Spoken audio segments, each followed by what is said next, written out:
हाल है आप सबका। मैं उम्मीद करता हूं कि यार आप सब खैरियत से होंगे। तो गाइस आप सब अच्छे तरीके से जानते हैं कि इस इंडिपेंडेंस डे पर यानी कि 15th ऑफ अगस्त को दो इंडिया की बड़ी मूवीज आपस में क्लैश करने वाली है।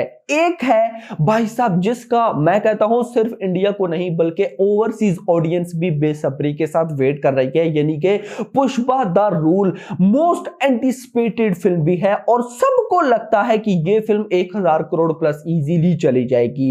इसका जिसके साथ क्लैश है वो भी कोई नॉर्मल फिल्म नहीं है, यानी कि सिंघम का third part Singham again Singham 3 वो भी कोई नॉर्मल फिल्म नहीं है। उसमें लीड रोल भाई साहब अजय देवगन का है, जिनकी अभी शैतान फिल्म बॉक्स ऑफिस पर फाड़ रही है। और ये गाइस बोला जाता है कि अगर साल स्टार्ट हो और आपकी फिल्म आए और वो हिट हो जाए तो भाई अगला पूरा साल आपके लिए बहुत अच्छा रहता है। तो ये अजय देवगन की 2024 की फर्स्ट फिल्म थी शैतान, जो कि हिट हो चुकी है भाई, हिट क्या ब्लॉकबस्टर होने वाली है, ऐसा रिस्पॉन्स मिले वो भी रीमेक के साथ। तो अब भाई साहब आने वाला साल उनके लिए कितना अच्छा होगा वो तो बाद में पता चलेगा। लेकिन सिंघम 3 भी भाई बहुत बड़ी फिल्म है अजय देवगन की। ये जो सिंघम रिटर्न थी जिसको हम सिंघम 2 भी बोलते हैं, अजय देवगन की लाइफ की वो सबसे बड़ी ओपनिंग लेने वाली फिल्म है, 30 करोड़ आई थिंक सो। लेकिन जो भी है सबसे बड़ी ओपनिंग लेने वाली फिल्म है। तो कहीं ना कहीं सिंघम 3 भी अजय देवगन की लाइफ की सबसे बड़ी फिल्म बन सकती है ओपनिंग को लेकर। लेकिन जो भी है, और हाँ पूरा का पूरा बॉलीवुड है, अक्षय कुमार है,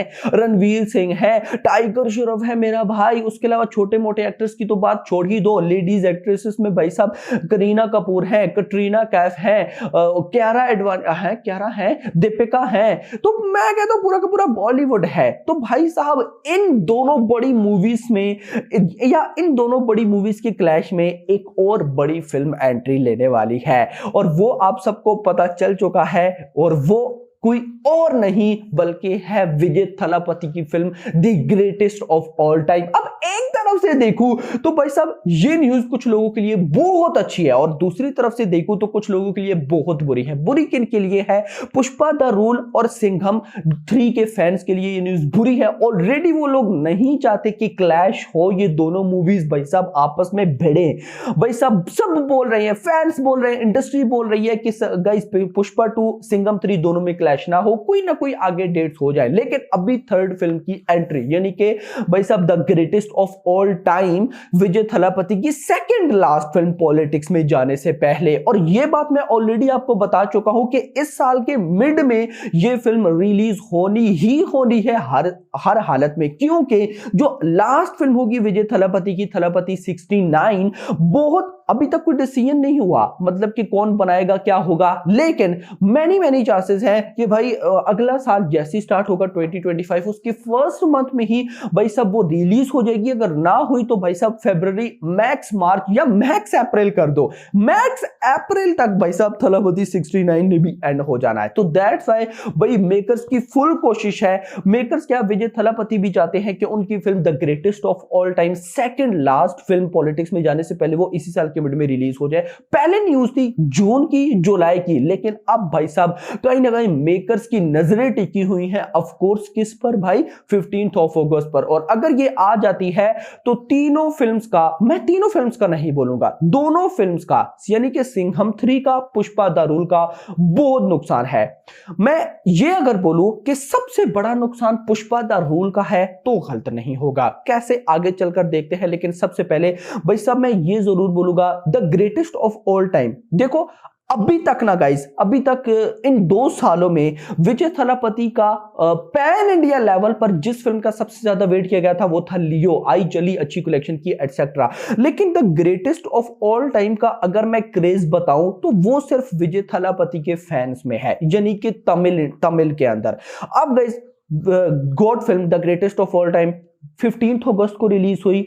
जब रिलीज हुई, चाहे उसका क्लैश केजीएफ चैप्टर 3 के साथ क्यों ना हुआ, एक एग्जांपल दे रहा हूं ना, उसने तमिल से 200 करोड़ 300 करोड़ करके निकलना है, इस पर कोई डाउट नहीं है मुझे, और ना आपको होना चाहिए। यानी कि आप ये मान के चल लो कि भाई साहब the greatest of all time the God जहां पर भी रिलीज हुई भाई उसे कोई टेंशन नहीं, कोई भी टेंशन नहीं, उसने 200 करोड़ 300 करोड़ करके जाना है।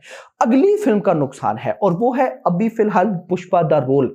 सिंघम 3 को इतना बड़ा नुकसान नहीं है तो वो भी पैन इंडिया फिल्म, और आजकल इंडस्ट्री तमिल में भी बॉक्स ऑफिस कलेक्शन, मतलब कि साउथ में भी बॉक्स ऑफिस कलेक्शन कर रही है, लेकिन उतना नहीं। तो कहीं ना कहीं सिंघम 3 की ऑडियंस नॉर्थ इंडिया है, हिंदी पब्लिक है, तो इसको भी इतनी प्रॉब्लम नहीं है।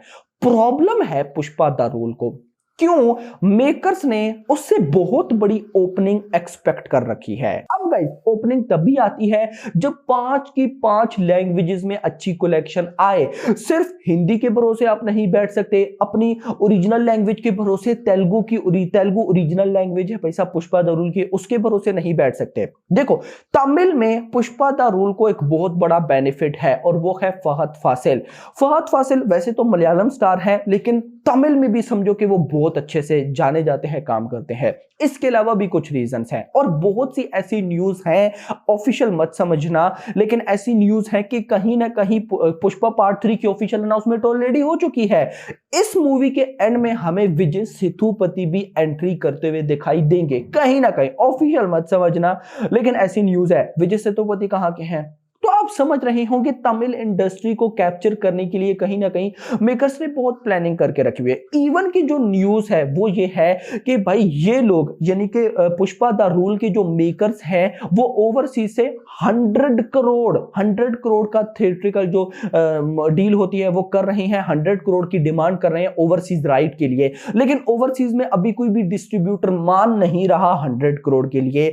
कई 80 करोड़ दे रहे हैं, कई 90 करोड़, 100 करोड़ के लिए कहीं नहीं कोई मांग नहीं रहा। इवन के पहले 120 करोड़ मांगे जा रहे थे, अब 100 करोड़ मांगे जा रहे हैं और वो भी कोई नहीं दे रहा, लेकिन डील हो जाएगी, मतलब मैक्स 90 करोड़ तक डील हो जाएगी। क्या पता 100 करोड़ में भी डील बन जाए। लेकिन बताने का मकसद ये है मेकर्स बहुत ही ज्यादा इस भाई सब थिंग में है कि ये फिल्म बहुत बड़ी ओपनिंग लेगी, लेकिन 2 बड़ी जगह पर अब ये मार खाने वाली है। देखो सिंघम 3 की जगह हिंदी में है और वो हिंदी से करेगी, क्योंकि अभी अजय देवगन की शैतान फिल्म चल चुकी है, आगे मैदान है, जो कि मुझे लग रहा है भाई साहब वो इससे भी ज्यादा अच्छी होगी। मतलब क्या हो रहा है ना भाई साहब, सिंघम 3 आने तक अजय देवगन बहुत से फैंस की या न्यूट्रल ऑडियंस की नजरों में बैठ चुके होंगे। डेफिनेटली जब उनकी सिंघम 3 आएगी वो ऑडियंस की नजर में होगी, कहीं ना कहीं उनको प्रमोशन करने की भी जरूरत नहीं है, जनरली बात कर रहा हूं। और वो फिल्म ही वैसे ही बहुत बड़ी है, अक्षय कुमार इतनी बड़ी स्टार कास्ट है, तो भाई देखो अक्षय के फैन जाएंगे, अजय के तो फैन जाएंगे ही जाएंगे भाई साहब, दूसरे जो स्टार रणवीर सिंह उनके फैन जाएंगे, दीपिका के फैन जाएंगे, कटरीना के फैन जाएंगे। बात है ना, चलो कम जाएंगे लेकिन जाएंगे तो सही भाई साहब, इफेक्ट तो पड़ेगा। वहां से कलेक्शन गई, तमिल से जो कलेक्शन आनी थी वो तो गई ही गई, वो तो भूल जाओ भाई साहब। मतलब मैं हिंदी का आपको यकीन दिला सकता हूं, लेकिन तमिल का तो भूल जाओ आपके। अगर विजय तलपति की, यार ये बंदे की फॉलोइंग है भाई, सैल्यूट है भाई इस बंदे की फैन फॉलोइंग, क्या क्रेजी है भाई। ऐसी फैन फॉलोइंग हो बंदा तो मैं तो KGF चैप्टर 3 के साथ टक्कर ले लूं। एक बात कर रहा हूं जस्ट। तो भाई साहब अब आप लोग मुझे बताएं क्या कहते हैं आप, क्या ये क्लैश पॉसिबल होगा? और अगर हुआ, क्योंकि गाइस देखो अगर मेकर्स ने डिसाइड कर लिया है ना कि the greatest of all time को 15 अगस्त को रिलीज करना है, वो करेंगे, क्योंकि मैंने आपको पहले बता दी उस फिल्म को कोई नुकसान नहीं है भाई, दूसरों का है उसका कोई नुकसान नहीं है, बाकी जाए अपना काम बनता भाड़ में जाए जनता, ये वही वाला सीन हो जाता है। नाउ आप लोग मुझे बताएं अगर ये सब हो गया तो इसके बाद पुष्पा द रूल कितनी बड़ी ओपनिंग ले सकती है? मैं अगर इसके बारे में बोलूं तो मैं इतना ही बोलूंगा, डिपेंड करेगा Singham 3 and Pushpa the rule के ट्रेलर पर। यस, दोनों के ट्रेलर कितने डेंजरस होंगे, क्योंकि अब तो मैं भाई पूरा वेरी करता हूं ट्रेलर पे, ट्रेलर बाप लेवल भाई साहब, साथ कोई भी फिल्म खड़ी कर दो कोई टेंशन नहीं है, आपकी फिल्म निकलेगी। सो देखना इंपॉर्टेंट होगा कि कौन सी फिल्म का ट्रेलर बेस्ट रहता है। लेकिन अगर मैं पुष्पा की बात करूं तो उनका जो लास्ट भाई साहब टीजर या अनाउंसमेंट वीडियो आई थी वो बहुत डेंजरस थी, उसको इतनी हाइप मिली तो मैं, और उसका बैकग्राउंड म्यूजिक क्या बाप लेवल था, तो भाई अभी उसके बाद जब ये लोग टीजर ट्रेलर डालेंगे वो कितना डेंजरस होंगे। Hope for the best. लेकिन भाई इस इंडिपेंडेंस डे पे बहुत मजा आने वाला है, एक से बढ़कर। बाकी और भी 2 मूवीज आने वाली हैं, लेकिन वो छोटी सी हैं, वो भी आपको मैं नहीं बताता, एवरी टेंशन बढ़ जाएगी। लेकिन अभी तक के लिए इतना ही। होप सो आपको वीडियो पसंद, वीडियो को लाइक करो, चैनल को सब्सक्राइब करो, और अगली आने वाली थैंक्स फॉर वॉचिंग।